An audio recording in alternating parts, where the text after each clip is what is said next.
Have you ever wondered how it would be if you log on to a website and you see everything there in your local language? Well, I'm sure most of us are exposed to websites in most of the times in the English language.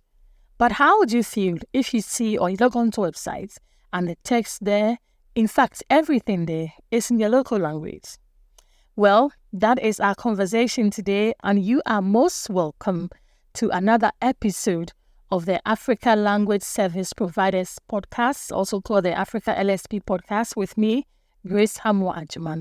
My guest today is Kelvin Klutse, a web development manager at Bolingo Consult, and he is talking to us about websites localization for African languages. Like I said earlier, he is the man, he is your go-to person if you want to have your website in your own local language. So that if you are a Kam and you log on to your local language, you see Shesheha, Koha, Niekoso, Nieba. Well, Kelvin is here to talk to us about it. Kelvin, we are so pleased to have you talk to us about the beautiful and exciting work you're doing when it comes to web development. My listeners and I are privileged to have you. Tell us a bit about yourself. When we say Kelvin, what should be ringing in our minds? So, my name is Kelvin Klutse. On social media, people know me as Van Kelvin. And then my Ewe name is Dagbe. Dagbe, never. Never. Yes. Never means come. Yes. And come. Never, yes. So, Dagbe is life. Okay. Oh. Let there be life. That's a beautiful name. There's something about these our names, they all have beautiful meanings. Yes. I'm from OT and Volta region. My mom is from OT region. I grew up in OT region, bro, in Yasi. I had my secondary and primary education all in OT region. And then my university, I had it in Accra over here. Okay. My dad is from Ho. So, yeah, I'm a Ho boy. Mm-hmm. Okay, yeah. Okay, so I'm a website developer, software developer or software engineer, and also the website development manager for Bolingo. Okay. Your go-to for anything language services. Everything language services. Kelvin, it's good to have you join us once again. Thank you. When we say website localization, what does it mean? Well, so website localization basically means adjusting or converting your web content to make it useful and then relevant to the users. So in doing that, you have to consider their language and culture into perspective. And then when we say website localization or translation, it goes beyond that. Some people think like, oh, you just have to switch their language, their website to a particular language.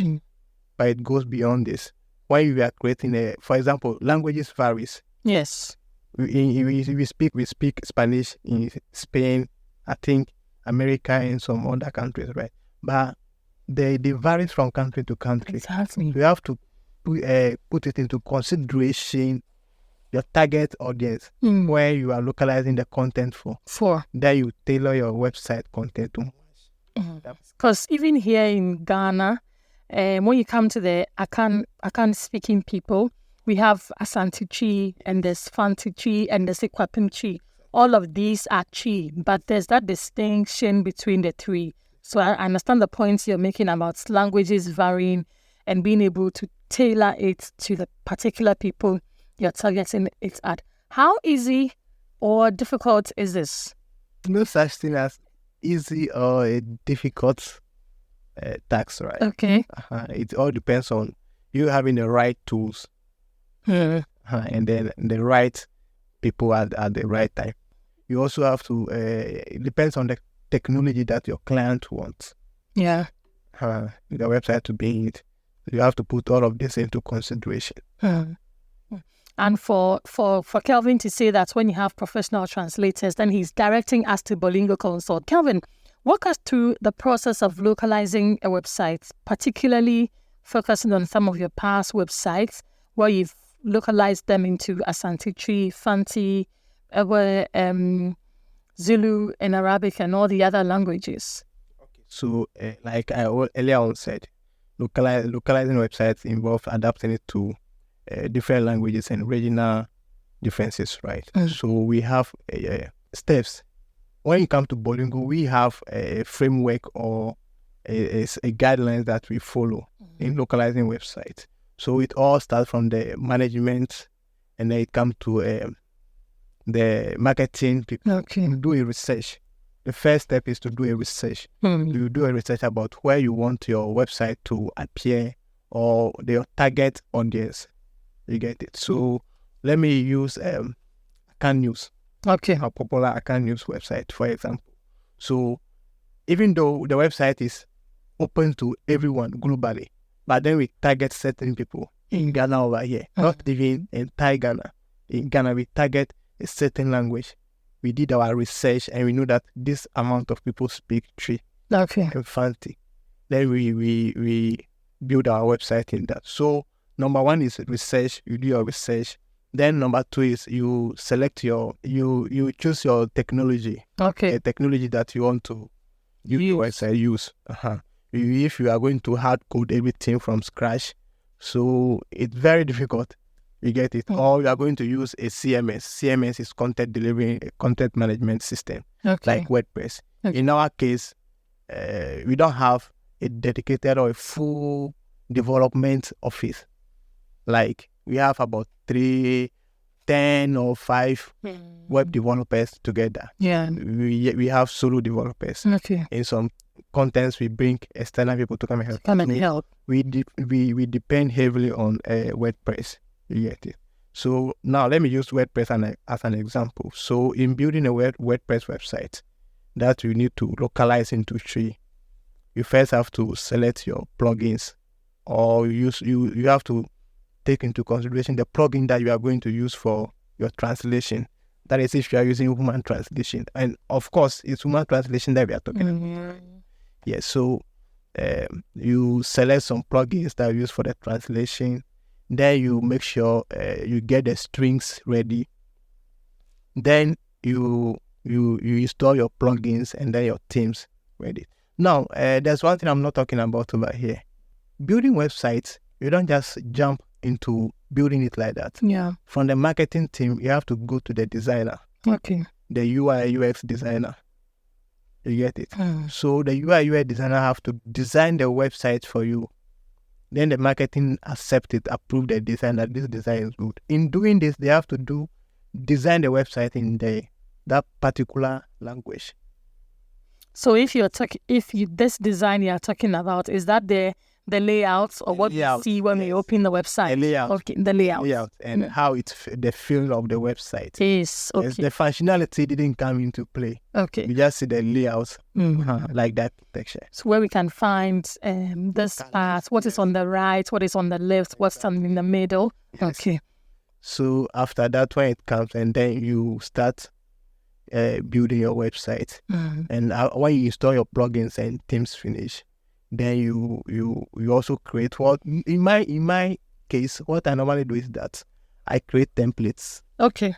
Because one particular word will repeat in about 3 or 4 parts in the website. You can't go to each website, each site, each part of the website and then be changing the words over there. Okay. So when you create this template, it runs through the website. It replicates. Yes. Okay. Loop throughout, and then that particular words, it's changed throughout the website. And that makes it easier for you. Yeah, for us to localize the website. Then you translate your content. Then I also use some plugins like Elementor. It's more like a drag and drop plugin that you can use. And that one is easy. You are translating everything directly. Okay. In your editor. So when you are using a technology like WordPress, we have something we call internal strings. These internal strings, you can't edit them directly or change them directly. So you have to depend on external plugin. So for example, you can use a plugin like Local Translate. So you install this Local Translate, and then the plugin will pull out all these internal strings, and then you present it, you give it to the translators, and then you translate your website. Yeah. So Kelvin, let me ask you a question on the Arabic translation or localization. Share the experience with us, because we know that one is a bit Yes. to the left, I must say. So share the experience with us. Correct. So even though Arabic is run from right to left, but I enjoyed it. Okay. It's the process is easier. Okay. You get it? Yeah. The reason why I said this is that the technology we are depending on, that is WordPress, have its own languages. Okay. And Arabic is one of part of the languages. Yes. So immediately you switch the language from English to Arabic in the system automatically adapts to it. Now, you feel like, oh, okay, that's all.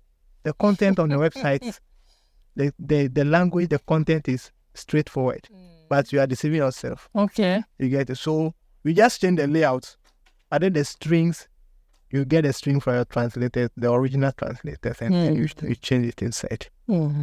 Well, so if you just tuned in, this is the Africa LSP podcast. We're having a conversation with Kelvin Samuel Klutse, who is a web development manager, and he specializes, or he's very good in websites localization for African languages. He has developed a website that is in Asante Tree, that is in Fanti, that is in Ewe, in Zulu and Arabic, and he's sharing the experience with us. Kelvin, what are some of the common technical glitches or challenges you encounter when localizing these websites, and how do you address them? For African, most of the African languages, getting the right plugin to switch the language. You get it? For example, some plugins, when you are translating website, we have something we call PO. PO, yes. Okay. That's the file that hosts all your strings, especially in the local language that you have created. So these plugins, at times, they come with updating them. You have to be updating them all the times. Okay. And some of them, because you save the file in the plugins directory, once you update them later on, everything changes. You get it? So this is one major issue that we are facing. Now, if you save the file outside the plugin, that means your translation is not going to work. You get it? You have to be in the plugin folder. Yeah. So that's another technical challenge that I'm facing. And then, generally that's that. I think I get it, and I know my listeners also can identify with some of these challenges. So how do we ensure that the layout and design of multilingual websites remain consistent across different languages, especially considering the variation in string length and cultural nuances? Explain it a bit further. Yes.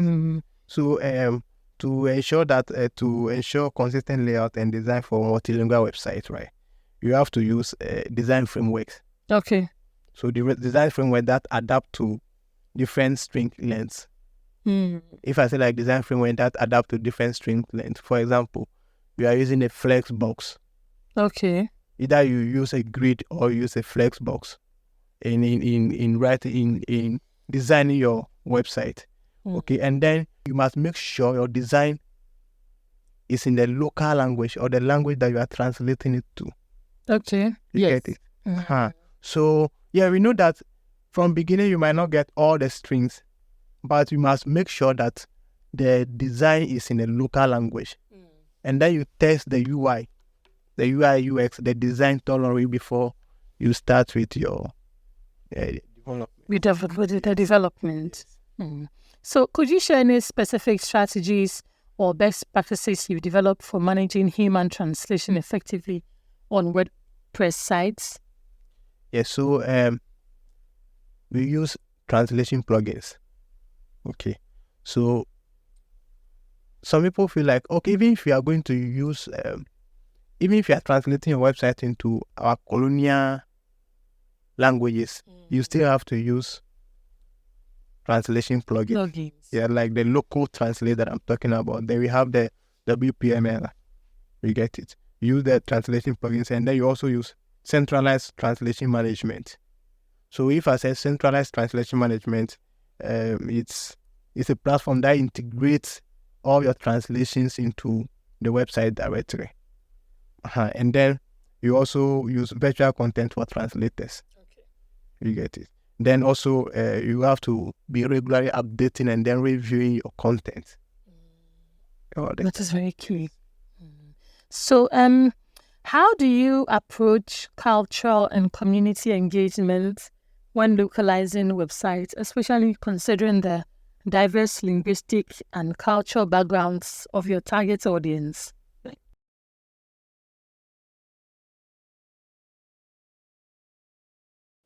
Okay, so in doing that, I've spoke about this, during your design process, the research stage. Okay. Your research stage, you have to put into consideration cultural adaptation. So when I say cultural adaptation, it means all your images, your videos, your text must align with the culture Of the people or the your target audience. Yes. For example, we are building a website in Ghanaian language, Asante Tree, and then you use an image of a Korean man. You get it? Or we are talking about an Asante culture. Then you use an Ewe Kano. Yes, if it doesn't make sense. You get it? It doesn't make sense to them. When they see this, they will mad. And then you have to involve the community. Doing your research, you have to involve the community. We have linguists in almost all the communities. So you go to them and they also this thing, how do we say it? This bottle, this is how it's called in the language. You have to involve them in it. Then you get your research very well. And then you also use localization partners. Okay. You get it? So someone who is listening to me and you want to localize your website, you don't just say, okay, I can speak Tree, I can write Tree. So let me come to Kelvin. Yes, let me come to Kelvin, and then Kelvin will translate my language, my website into Tree for me. It doesn't work like that. Okay. You have to partner with language service providers like Bolingo Consult. Kelvin, I have the privilege of going on the akannews.com to see the beautiful work that you have done there, and also on the Bolingo Consult website to see the beautiful work you've done there. So Kelvin, currently there's a bit of conversations around artificial intelligence and how it is changing things around. How do you think we can leverage on this to help with website localization? We already know that there's Google Translate, which people are taking advantage of. How do we see AI also help us leverage on website localization? Some of the AI tools can speak some of our languages. Yes. Yes. So when you go to the more advanced countries and stuff like that, they are already using it. But then the AI itself is in the training process. Okay. What people feed ChatGPT is what it produces or gives back to us. Yes. That's very true. Yes. So AI has come to stay. Yeah. So we have to look at AIs that are built for Africa. Okay. And then Africa languages. You get it? Africa languages. In the contents of development, we are using AI to, code and do stuff like that already. But in the language, we have to depend on AI, but not fully. Not fully. So let's say there's a little boy or a little girl out there who is listening to our conversation and has been waiting to hear you tell him or her what they can do to become a web developer or somebody who is able to localize. What should they be doing? How does somebody become a web developer, especially into localization? Okay, so becoming a web developer, right? It boils down to your passion. Okay. That's the number one thing. Any career that you want to have, you have to have the passion for building websites or into IT or coding. Once you have the passion, the zeal will be there. Now YouTube is there. You go on YouTube, you search for how to develop websites, and then you have two ways to choose: either becoming a software developer or like programmer. The programmer is someone who code the website, and then we have the DIY, do it yourself, where we have CMS like content management systems like WordPress that help you to do drag and drop. You get it? So you go online, you search for these tools, how to use the tools. You get it? So that's the first thing you have to do. And you're on your way to become a web developer. And then when it comes to education? Yes, education. When you go to school, right now there are some secondary schools that are even teaching web development and stuff. Yes. You have coding. Coding you have to take is very serious. You have to take it. You don't have to be master of. It's jack of all trade or something like that. Jack of all trade and master yes, of none. None. Take one particular programming language, web development language that, okay, I'm going to do this. So when it comes to the web software engineer, we have back end and then the front end. I started from the front end. Okay, so when you go on the website, they feel how it looks like. You click some button and then it did magic. That's the work of the front end. Yes, so you take certain part. If that's what you want to do, you take that part, you master it, and then you move forward. Then you have to, coding is an everyday, every minute thing. You have to be coding all the time. You don't say, well, I want to be a web developer, and you code today, you go and sleep, then you come back next week or next month. So why should organizations consider having their websites in other languages apart from, say, the English language? Okay, so you see, content produced in English can reach 1.4 billion people. That is representing about 25% of the world population. That means 6.6 billion people are probably waiting to hear from you. So, even if not 6.6 people, obviously we are not going to have your website in all these languages. Let's just take Ghana. If our population is now, how many? 33 million. Not all these 33 million speak Twi or English. So let's say if we have 15 people or 10 people who speak Twi, and who speaks Twi and who can speak English or can read English, that means you are depriving them of also getting access to the information they need. Yes. Yeah. So having a website in local language increase your sales and revenue. You get it, because in doing that you get more people to purchase your product online, and then your product and services online, and then it also increase customer engagement. Because if Vodafone have their website translated in Twi, and they have a customer service featured on their website, which is in Twi, and I can go on the website and then I can click on a button to have a conversation with them directly in Twi or Ewe, my language. Don't you think that would be easier for me than calling them? You get it? Yes, Kelvin. Because at times, the customer service people who are on the websites, you connect with them and the person can speak Twi, or even the person can type Twi. You get it? So in doing that, you increase customer engagement, you have more engagement, and then also you improve brand reputation. You improve your brand reputation. Localizing websites can help businesses to establish a stronger reputation with the local communities. So you made a point about telecommunication companies and how they are inculcating, when you call them, you have the option to speak to somebody in your local language. And I think that is a good step. Do you think that is probably another step or another type of localization? So would you advise others to be looking at it or adopt? Yeah, that's another type of localization, because you are speaking to someone directly in your language. Me, if I call MTN, most of the times, even though I can speak the English, but I request for a typical yes. And the relationship is there. The person will understand you. You get it? Because at times, when people come with their grievances, the way they speak, you would think that the person is mad all over. Maybe that's how the person grew up.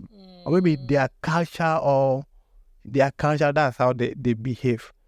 So getting someone who knows the language exactly, yes, can understand you very well. You get it?